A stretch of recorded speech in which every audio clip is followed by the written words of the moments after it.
There is a castle on the coast of Ghana. It is white. It is beautiful.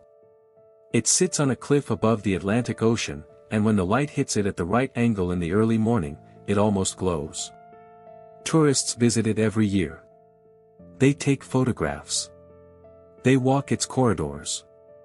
They stand on its ramparts and look out at the sea. And then a guide opens a door. And they go downstairs. And they understand. This is Elmina Castle. Built in 1482. The oldest European building in sub-Saharan Africa. And for 3.5 centuries, it was the single most important processing point for human beings being shipped across the Atlantic Ocean into slavery. What happened inside these walls is not a footnote of history. It is the foundation of the modern world. And today, we are going inside. To understand Elmina, you have to understand what it was designed to do. It was not built as a military fortress, though it has cannons and walls and soldiers. It was not built as a trading post, though commerce happened within its walls. It was not built as a palace, though its upper floors housed governors who lived in considerable comfort. Elmina was built as a machine. A machine for processing human beings. From the outside, it looks like any European castle of the 15th century. Stone walls 4 to 6 feet thick. Corner towers with cannon emplacements. A central courtyard. A chapel. Administrative buildings. A governor's residence with a balcony overlooking the courtyard below. But below all of that, beneath the chapel, beneath the administrative offices, beneath the governor's comfortable quarters, is what Elmina really is. Dungeons. The male dungeon of Elmina is a large rectangular room carved from stone. At its peak capacity, it holds between 200 and 300 men at a time. Sometimes more. There is no furniture. No bedding. No sanitation. The floor is bare stone. The walls are bare stone. The ceiling is low enough that a tall man cannot stand fully upright in parts of it.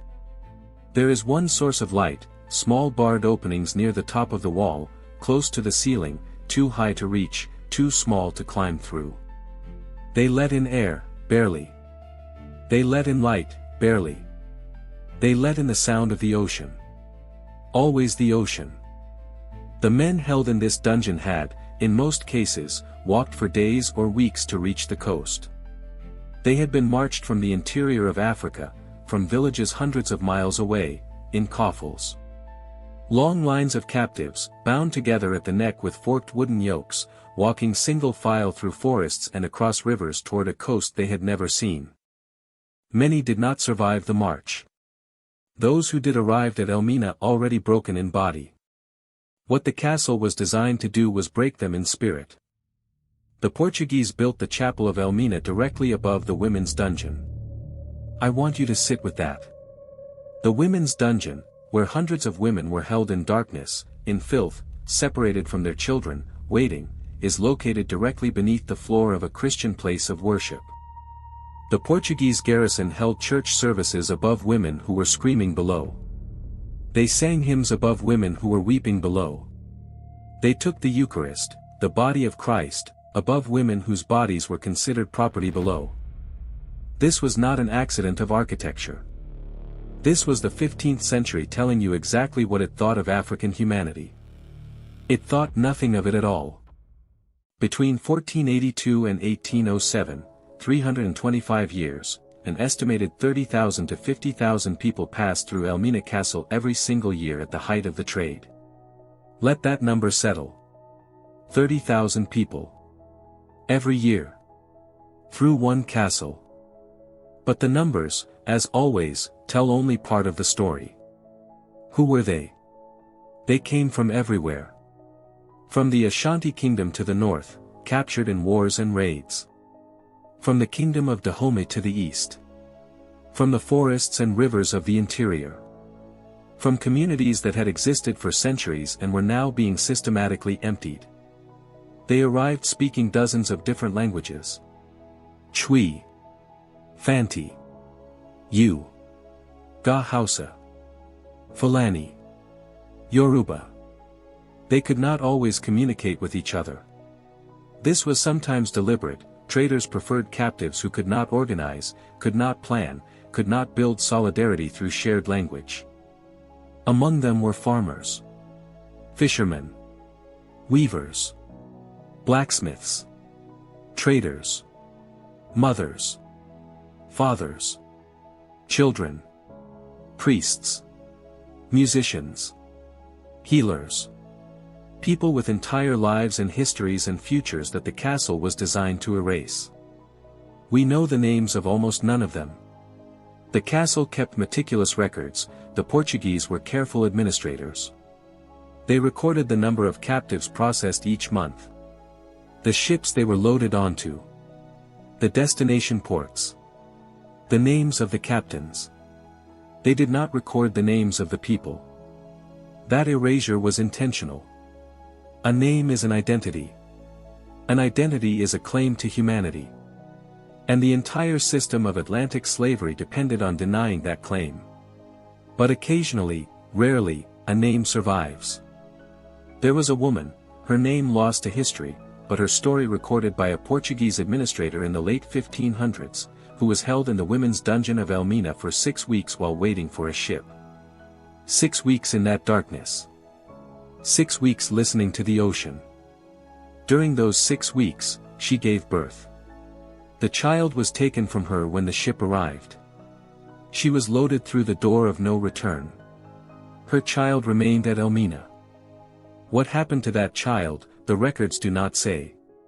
What happened to that woman, the records do not say. But she existed. She suffered. She was real. And she deserves to be remembered, even without a name, as more than a number in a ledger. There is a feature of Elmina Castle that guides will show you on every tour. It is one of the most disturbing details in the entire building. The governor's balcony. The governor of Elmina lived in comfortable quarters on the upper floor of the castle. He had furniture. He had wine. He had views of the ocean. He was, by the standards of his time and place, a man of considerable privilege and authority. And from his balcony, he could look directly down into the courtyard where the women captives were held. If the governor wanted a woman, any woman held below, he would have her brought to him. She had no right to refuse. She had no legal standing. She had no protection. She was property, and the governor was the highest authority within the castle walls. After he was done with her, she was returned to the dungeon. This was not exceptional behavior. It was not something that happened occasionally and was condemned. It was understood. It was expected.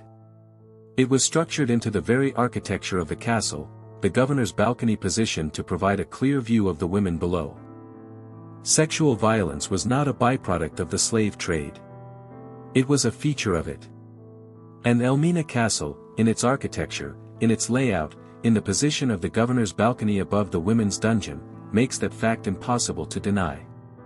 The men who built this system knew exactly what they were building. They built it anyway. At the base of Elmina Castle, in the outer wall that faces the Atlantic Ocean, there is a door. It is not a large door. It is arched. Stone. Worn smooth by centuries of salt air and the hands of people passing through it. On the inside of this door, a room. A holding area. Where the captives were brought, a final time, before boarding. On the outside of this door, the ocean. And the ships. This is the door of no return. The name was given to it not by the Portuguese, not by historians, not by the tourist guides who now lead visitors through it. The name was given to it by the descendants of the people who passed through it. By the communities along the West African coast who watched their neighbors, their relatives, their people disappear through it and never come back. No one came back. In 300 years of the Atlantic slave trade operating out of this coast, not a single person who passed through that door ever returned to Africa. Not through Elmina. Not through any of the other castles. Once you went through, you were gone. In 1998, a ceremony was held at Elmina and at Cape Coast Castle, another slave fort nearby, called the Joseph Project. It brought descendants of enslaved Africans from across the diaspora, from America, from the Caribbean, from Brazil, from Europe, to walk through the door of no return. But this time, they walked through it from the outside in. They called it the door of return. Hundreds of people, stepping back through that arch coming back. Symbolically reclaiming the crossing that was forced upon their ancestors. Many of them wept. Some of them fell to their knees.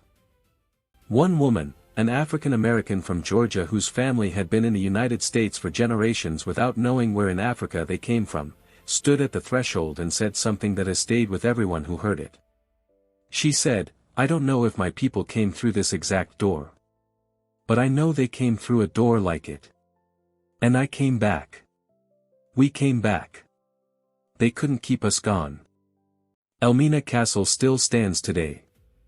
It is a UNESCO World Heritage Site. It is visited by tens of thousands of people every year. You can walk its corridors. You can stand in its dungeons. You can put your hands on the walls. And the stone remembers even when we forget. But here is what history books rarely tell you. Elmina did not operate in a vacuum. The Portuguese could not raid an entire continent alone. The scale of what they were building, the number of people they needed, the reach they required, was too vast for one nation, one army, one fleet of ships. They needed help. And some of that help came from the last place you might expect. It came from Africa itself. Not from all of Africa. Not from most of Africa. But from some of its kings. Some of its rulers. Some of its most powerful men, men who looked at what the Portuguese were offering and made a calculation that would haunt their descendants for centuries. What were they offered? What did they agree to? And what happened to the kingdoms that said yes? Next episode, we go inside that story. The most painful, the most complicated, the most necessary chapter in this entire series. Episode 4, Kings and Betrayal. Nothing about what you are about to learn is simple. But all of it is true. Subscribe to No Way This Is Real. Share this series. Every view is an act of remembrance. Every share keeps these stories alive. This is Stolen.